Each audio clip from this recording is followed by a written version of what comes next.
Quarto dia. O amor é atencioso. Como são preciosos para mim os teus pensamentos! Como é grande a soma deles! Se eu os contasse, seriam mais do que os grãos de areia. Salmos 139, 17, 18. O amor pensa. Ele não é um sentimento tolo que passeia pelas ondas da emoção e então cai no sono mental. Ele se mantém ocupado em pensamentos, sabendo que os pensamentos amorosos precedem as atitudes amorosas. Quando você se apaixonou, o pensamento veio quase que naturalmente. Você passou horas imaginando como seria a pessoa amada, imaginando o que ela estaria fazendo, ensaiando coisas marcantes para dizer e depois curtindo doces memórias do tempo que passaram juntos.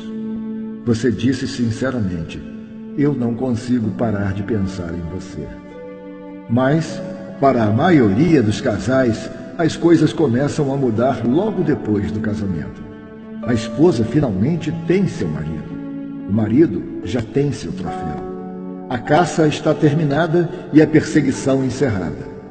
Fagulhas de romance vagarosamente tornam-se em cinzas e a motivação para o pensamento esfria. Você se deixa focar em seu trabalho, seus amigos, seus problemas, seus desejos pessoais, em você.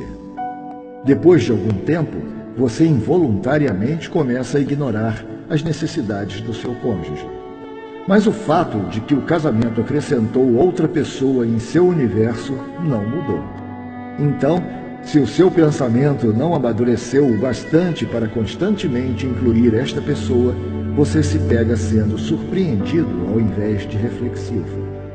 Hoje é nosso aniversário? Por que você não me incluiu nessa decisão? Você nunca pensa em ninguém além de você mesmo?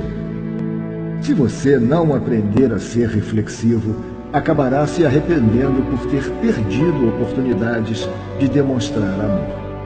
A falta de atenção é um inimigo silencioso para um relacionamento amoroso. Sejamos honestos. Os homens lutam mais contra a falta de atenção do que as mulheres. O homem tem a capacidade de focar em apenas uma coisa, como um laser, e esquecer do resto do mundo. Enquanto isto pode beneficiá-lo naquela área específica, pode também fazê-lo ignorar outras coisas que precisam de sua atenção.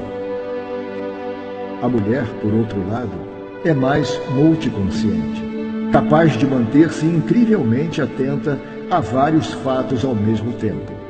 Ela tem a capacidade de falar ao telefone, cozinhar, saber em que cômodo da casa as crianças estão e se perguntar por que seu marido não a está ajudando. Tudo simultaneamente. Além disso, a mulher também pensa no coletivo. Quando ela se envolve em algum trabalho específico, fica a par de todas as pessoas que de alguma forma estão ligadas a ele. Essas duas tendências são exemplos de como Deus projetou as mulheres para completarem os seus maridos. Como Deus disse na criação: não é bom que o homem esteja só. Farei para ele alguém que o auxilie e o corresponda. Gênesis 2:18. Porém, essas diferenças também criam oportunidades para o desentendimento.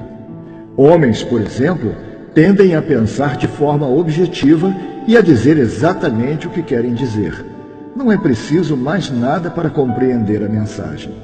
Suas palavras são mais literais e não devem ser analisadas além do que foi dito. Mas as mulheres falam e pensam nas entrelinhas. Elas têm a tendência de fazer insinuações.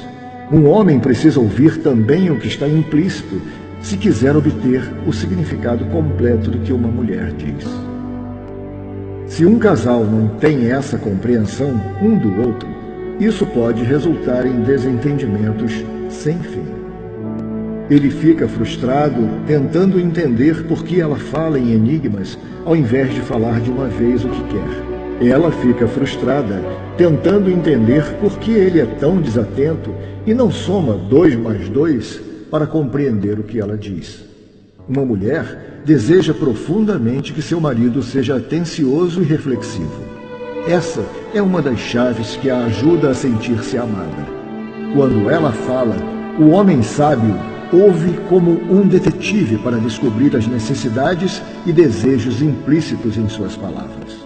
Contudo, se ela sempre tem que juntar as peças, ele perde a oportunidade de demonstrar que a ama. Isto também explica por que as mulheres ficam chateadas com seus maridos sem dizer a eles o porquê. Ela pensa: eu não deveria ter que explicar isso para ele. Ele precisa ser capaz de olhar a situação e entender o que está acontecendo aqui. Ao mesmo tempo, ele se sente mal porque não pode ler a mente dela e deseja saber por que está sendo punido por um crime que não sabia que havia cometido. O amor requer atenção dos dois lados. O tipo de atenção que constrói pontes através da combinação de paciência, bondade e generosidade. O amor ensina a acertar o alvo, a respeitar e a apreciar a maneira única de pensar do seu cônjuge. O marido deve ouvir a esposa e aprender a considerar as mensagens não ditas. A esposa deve aprender a se comunicar com atenção e não dizer uma coisa significando outra. Porém, com frequência você fica irado e se frustra, seguindo o padrão destrutivo. Preparar, apontar, fogo. Você fala de forma dura e só depois pensa se deveria ter dito o que disse. Mas a natureza atenciosa do amor lhe ensina a usar a mente antes de usar os lábios. O amor pensa antes de falar. Ele filtra as palavras com a peneira da verdade e da bondade. Quando foi a última vez que você gastou alguns minutos pensando em como poderia demonstrar amor ao seu cônjuge e entendê-lo melhor?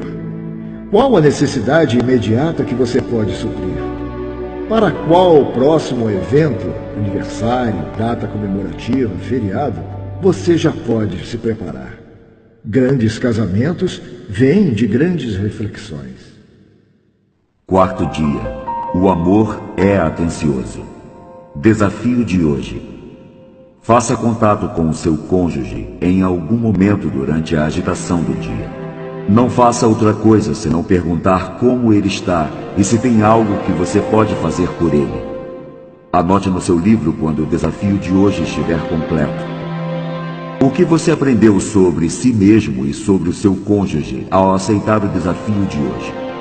Como isso poderia se tornar mais natural, rotineiro e parte verdadeiramente útil do seu estilo de vida? Agradeço a meu Deus toda vez que me lembro de vocês. Filipenses 1:3